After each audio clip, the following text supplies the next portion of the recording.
Fala galerinha do xadrez, tudo beleza? Sejam bem-vindos à nona rodada da final do torneio de candidatos de 1971. Que está sendo jogada aqui entre Robert James Fischer, o Fischer, o Roberto Pescador, e o Tigran Petrosian, aqui o Tigre de Ferro. Bom, muita gente se perguntou e com razão, né? O Rafael, melhor de 10... Já tem 4 vitórias aí pro Fischer, 1 vitória pro Petrosian, 3 empates. Tá na hora de encerrar o match, né? Já melhor de 10 já fechou a conta. Vocês têm razão, né? No entanto, uma informação imprecisa que eu passei para vocês, uma gafe da minha parte. A final do torneio de candidatos de 1971 é melhor de 12, tá bom, pessoal? Então tá explicando porque que a gente tá vendo agora a nona rodada, sendo que o Bob Fischer tem 5,5 pontos e o Petrosian 2,5 pontos, né? Tá bem? Então melhor de 12. Vamos dar uma olhada nessa partida. Então na nona rodada, Bob Fischer contra Petrosian. Bob abre aqui com o peão do rei E4 e olha só, E6. Olha aí, jogadores de defesa francesa. Petrosian mais uma vez colocando aí a defesa francesa contra o Bob Fischer. D4, D5, cavalo C3, cavalo C6 e aqui então cavalo em F3 e cavalo em F6. Essa é a linha normal, a variante normal aí da defesa francesa. Não vai para linhas tão agudas, né? Enfim, quanto a Wiener ou outras, né? Aqui simplesmente desenvolvendo os cavalos aí dos dois lados. E por D5 pelo Bob Fischer, E por D5 e agora bispo em B5, colocando aqui uma cravada no cavalo. Bispo em G4 fazendo a mesma coisa e agora H3 atacando aí o bispo. Bispo por F3, dama por F3 e o Petrosian faz o lance bispo E7, já cobrindo aí a coluna E, preparando-se para dar o roque. Bob Fischer continua com bispo em G5, A6 atacando o bispo e agora bispo por C6 cheque. Um lance necessário, Afinal de contas o bispo estava atacado. Se o bispo vem para A4 depois de B5, bispo B3, o cavalo está livre para capturar aqui o peão de D4 e iria para muitas complicações uma variante como essa. O Bob Fischer prefere simplesmente capturar aqui em C6, bispo por C6 cheque, B por C6 e agora roque aqui pelo Bob Fischer e roque pelo Petrosian. Legal, abertura bem equilibrada, ambos já protegeram seus reis, já desenvolveram suas peças menores. O Bob Fischer continua aqui com torre de F em E1, as torres adoram colunas abertas. H6 atacando o bispo vem para H4 e dama D7. Petrosian conecta aqui as torres com esse lance dama D7. A partida segue com torre em E2. Olha só, o Bob Fischer ele joga de uma maneira simples. Ele aqui vai dobrar as torres na coluna E, que é a única coluna aberta aqui do tabuleiro. A5 pelo Petrosian e agora a torre de A em E1 atacando o bispo. E o bispo volta então para D8. Aqui em D8 o bispo fica protegendo o peão de C7. B3 aqui pelo Bob Fischer, segurando a expansão aqui do Petrosian na ala da dama. E esse lance também dá apoio aqui, dá suporte para o cavalo. Ele tem alguns peões aqui que podem apoiá-lo nesse avanço aí na ala da dama. A partida segue com torre em B8 e agora cavalo em A4. Cavalo E4 pelo Petrosian, possibilitando aqui a troca dos bispos. O Bob Fischer aceita, bispo por D8, torre de B por D8 e agora dama em F4. Então esse lance aqui jogado pelo Bob Fischer e agora é a vez do Petrosian. Ele faz o lance dama D6 propondo a troca das damas. Dama por D6, Bob Fischer aceita, C por D6. E agora o Petrosian tinha peões dobrados na coluna C, ficou com peões dobrados na coluna D. E agora C4 aqui pelo Bob Fischer. Legal esse lance, né? Minando aqui o defensor, tentando desviar aqui o defensor do cavalo. É claro que o Petrosian não vai fazer isso, mas esse lance ele é interessante porque ele força as negras a ficarem com peões dobrados. Então esse lance é bem instrutivo, porque já que as pretas não podem capturar esse peão e desdobrar aí os seus peões, porque senão estaria caindo o cavalo, o Bob Fischer na sequência vai capturar esse peão e as pretas vão ficar com peões dobrados. Legal, né? Cavalo em F6 foi jogado tentando evitar então essa questão e agora simplesmente torre em C1. Torre em B8 e agora C por D5. Legal essa saída aqui do Bob Fischer. Ele força realmente os peões dobrados. Porque se o cavalo capturar agora, o peão tá caindo aqui em C6. Bacana, hein? então C por D5 e o Bob Fischer conseguiu o que ele queria, né? Vejam como ele de repente, né? Ele joga simples, mas de repente ele tem o domínio das únicas colunas abertas do tabuleiro. O Petrosian ficou com peões dobrados aqui na posição que vão virar alvos logo mais. No entanto, o Bob Fischer primeiro joga aqui com o lance F3, um lance que restringe principalmente esse posto de E4 aqui para o cavalo e também, por que não, dá uma casa para o rei jogar, né? O rei que o Bob Fischer sabe usar tão bem. Cavalo em H5 e agora a torre C6, imediatamente partindo para os peões fracos da posição do Petrosian. Cavalo em F4, contra-atacando, agora a torre está atacada, torre em D2. E aqui o Petrosian, ao invés de proteger peão, faz a coisa certa, faz o lance torre de F em E8, ele vai buscando melhorar a atividade aí das suas peças. Torre por D6, Bob Fischer ganhando um peão. Agora a torre em E1, cheque. Rei em F2, vejam que lance importante, né? Ao invés, porque aqui poderia pensar em jogar rei H2 para deixar o rei seguro, mas rei F2 é um lance importante porque ganha um tempo. Aqui tempo é essencial e não vai deixar essa torre aí, ela vai ter que se movimentar mais uma vez. Então, rei em F2 e agora a torre tem que sair daí, torre em H1.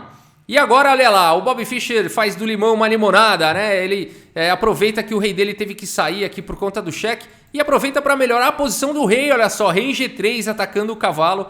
Cavalo em H5, cheque, rei H4, olha a força desse rei, agora atacando o cavalo mais uma vez e G6 protegendo.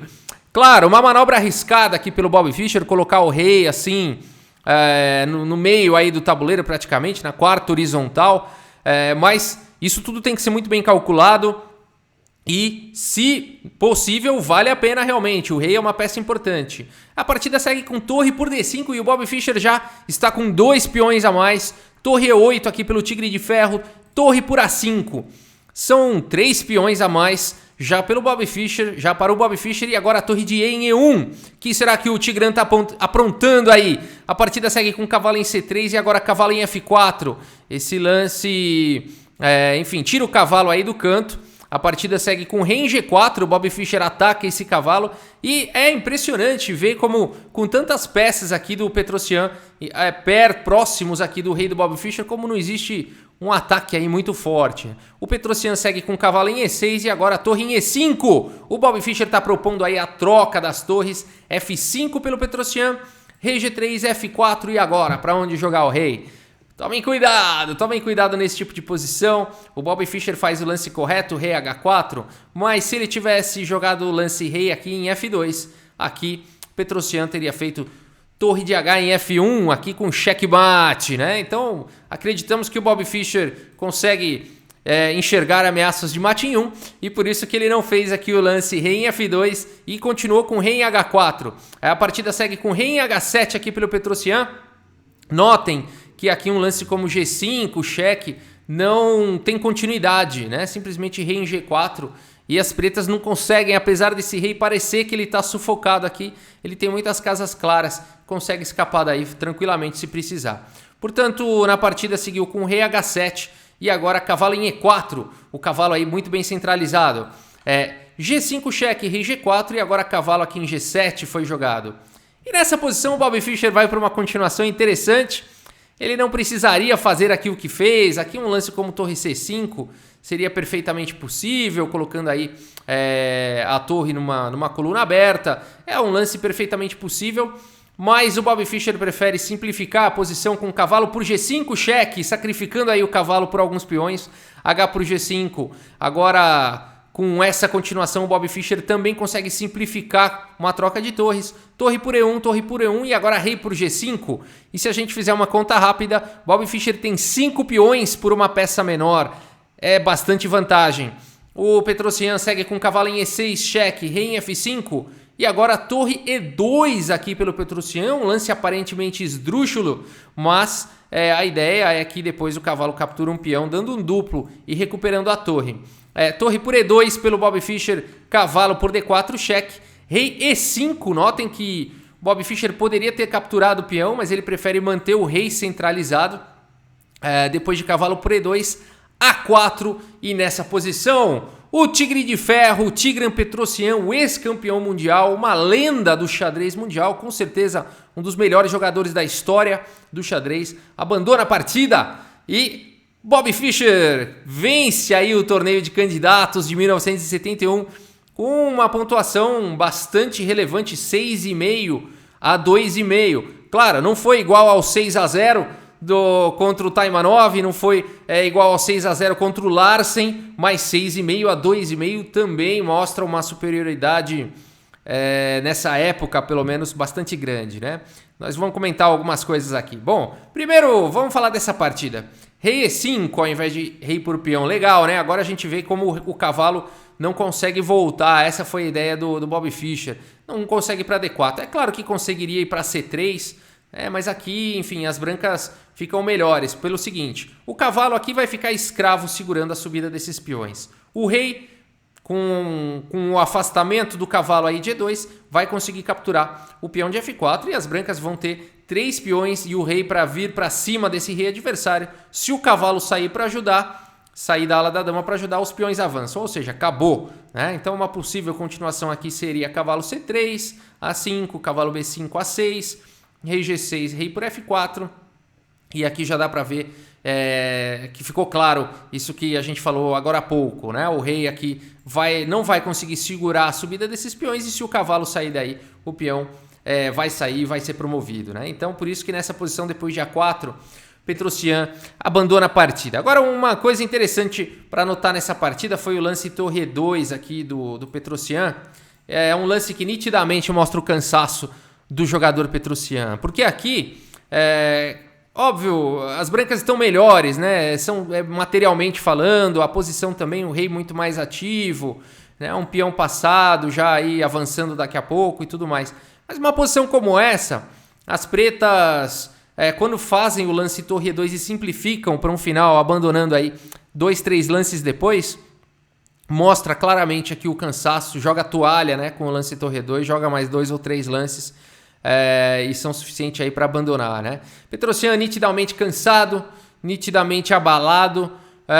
Petrosyan é um grande jogador, como eu falei, ex-campeão mundial, já uns 5 ou 6 anos aí depois do seu auge, né? Então vale dizer também que não estamos falando estamos falando de Fischer no seu auge contra o Petrosyan já não no seu auge.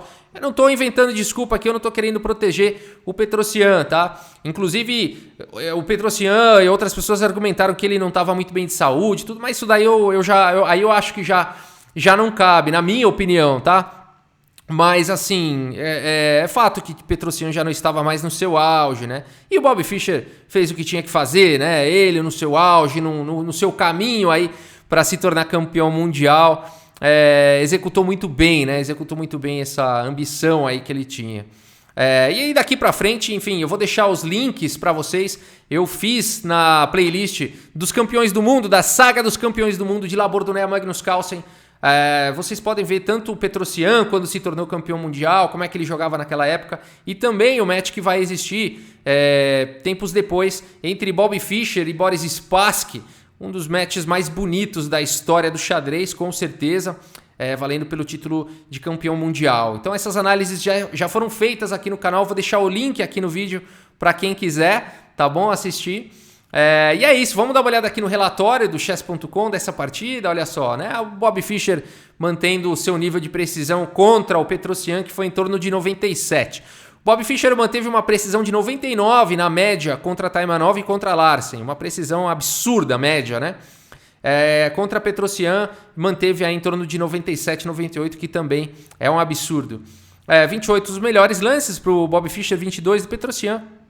Um lance excelente para o Bob 6 Petrosyan, 12 lances bons aí para o Bob 7 para o Petrosyan, 4 lances de livro, olha só, uma imprecisão na partida inteira do Bob Fischer, é realmente incrível, e 6 imprecisões do Petrosyan. O Petrosyan não errou, né?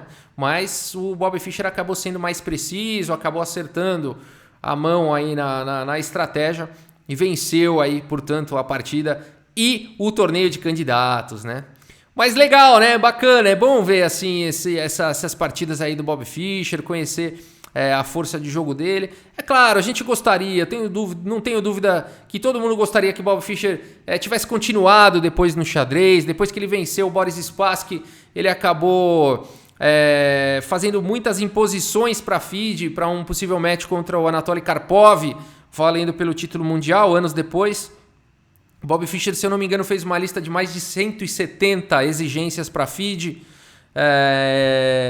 Exigências do tipo que não tivesse duração, um match, ou que fosse o primeiro a ter 10 vitórias, desconsiderando os empates, que não fosse ter limite de partidas. O Bobby Fischer prezava pelo xadrez e não gostava que questões financeiras ou políticas ou comerciais interferissem no xadrez. Ele levava isso de uma maneira bem radical, e após ter feito todas essas exigências, a FIDE não conseguiu aceitar todas essas exigências e, portanto, o Bobby Fischer, não tivemos um match do Mundial de Bobby Fischer defendendo o seu título contra Karpov ou contra qualquer outro jogador. Bobby Fischer saiu do xadrez, a FIDE deu o título para o Karpov, e o Bobby Fischer nunca mais retornou aí aos tabuleiros, uma situação dramática. Todo mundo gostaria de ter visto o Bobby Fischer contra Karpov, Bobby Fischer contra Kasparov, né? E fica sempre essa dúvida de como teria sido esse match, ninguém sabe, porque não ocorreu e não tem como especular sobre isso, né? Então, mas o que sabemos é isso. Supostamente não, Bobby Fischer retornou aos tabuleiros em 92, se eu não me engano, em um match contra o Spassky. E um match muito interessante. Eu ainda vou mostrar essa playlist no canal, tá bom? Prometo para vocês fazer a playlist aí do Bobby Fischer contra o Spassky. Se eu não me engano, em 1992 foi o ano. E supostamente ele jogou contra o Nigel Short pela internet ali por volta do ano 2000 e tudo mais. Eu já mostrei essas partidas aqui no canal também, as supostas partidas do Bobby Fischer contra o Nigel Short, que são bem interessantes.